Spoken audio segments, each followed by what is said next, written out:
So you're reading what? Okay, I have to tell you this story. You see this teapot here. In fact, here is some sugar and creamer, and there is this, if you guys want any of that for your tea.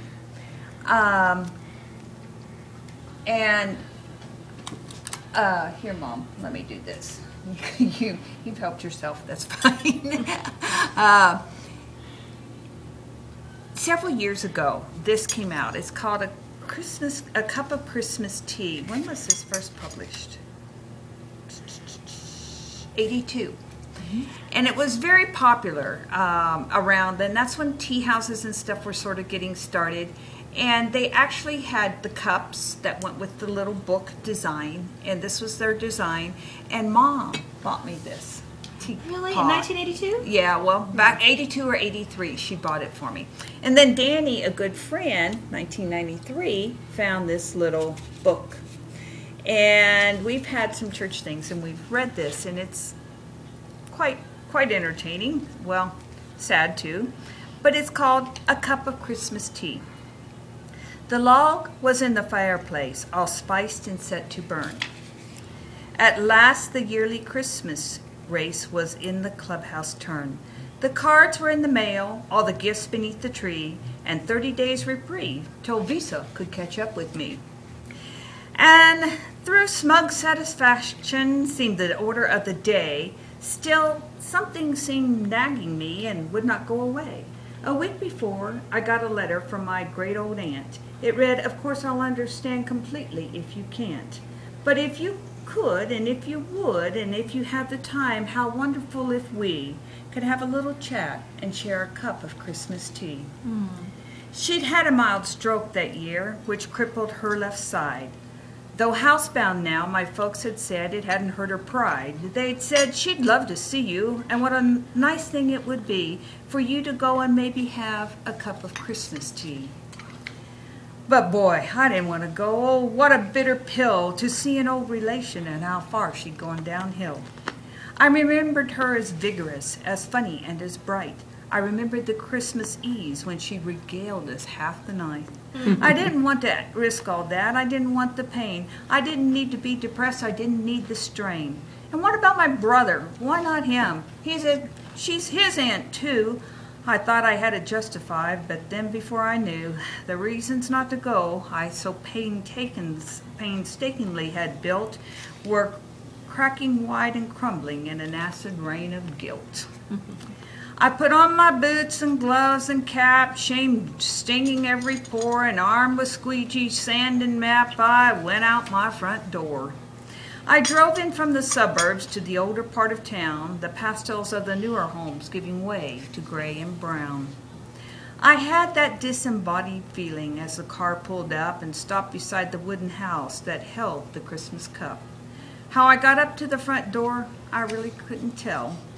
I watched my hand rise up and press the button of the bell. I waited, and aided by anxious, nerving, rocking to and fro, and just as I was thinking, well, I should turn around and go, I heard the rattle of the china in the cup and the hutch against the wall, the triple beat of 2 feet and a crutch as it came down the hall. The clicking of the door latch and the sliding of the bolt and a little wooden struggle popped it open with a jolt. She stood there, pale and tiny, looking fragile as an egg. I forced myself from staring at the brace that held her leg, and through her thick bifocals seemed to crack and spread her eyes, their milky and refracted depths lit up with young surprise. "Come in, come in!" She laughed the words. She took me by the hand, and all my fears dissolved away as if by her command. We went inside, and then, before I knew how to react, there before my eyes and ears and nose was Christmas past, alive, intact.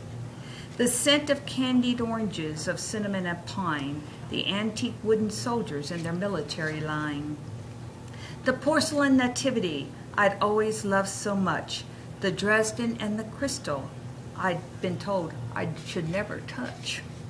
My spirits fairly bolted like a child out of a class and danced among the ornaments of calico and glass. Like magic, I was 6 again, deep in Christmas spell, steeped in the million memories a boy inside knew well. And here among old Christmas cards, so lovingly displayed, a special place of honor for the ones we kids had made. And there beside her rocking chair, the center of it all, my great aunt stood and said how nice it was I'd come to call. I sat and rattled on about the weather and the flu. She listened very patiently, then smiled and said, "Okay, what's new?" Thoughts and words began to flow, and I started making sense. I lost the phony breeziness I use when I get tense. She was still passionately interested in everything I did. She was positive, encouraging, like when I was a kid. Simple generalities still sent her into fits. She demanded the specifics, the particulars, the bits. We talked about the limitations that she'd had to face. She spoke with utter candor and with humor and good grace. Then defying the reality of crutch and straightened knee, on wings of hospitality, she flew home. She flew down the hall to brew the tea. I sat alone with feelings that I hadn't felt in years. I looked around at Christmas through a thick, hot blur of tears. The candles and the holly she'd arranged on every shelf, the impossibly good cookies she'd still somehow baked herself. And these rich, tactile memories became quite pale and thin when measured by the Christmas my great aunt kept within. Her body halved and nearly spent, but my great aunt was whole. I saw a Christmas miracle, the triumph of the soul. The triple beat of 2 feet and a crutch came down the hall, the rattle of the china in the hutch against the wall. She poured 2 cups, she smiled, and then she handed one to me, and then we settled back and had a cup of Christmas tea. Aww. How sweet. Isn't that sweet? Yes. So sweet. Yeah. And this was sweet of Mama to get you that. Yeah, Beautiful. that's been around all these years. Did so- she Smile, have Tony. that before and give it to you, or she bought it for you? She bought it for me back then. Gave it to me one Christmas. Smile, Tony. Salute. Salute.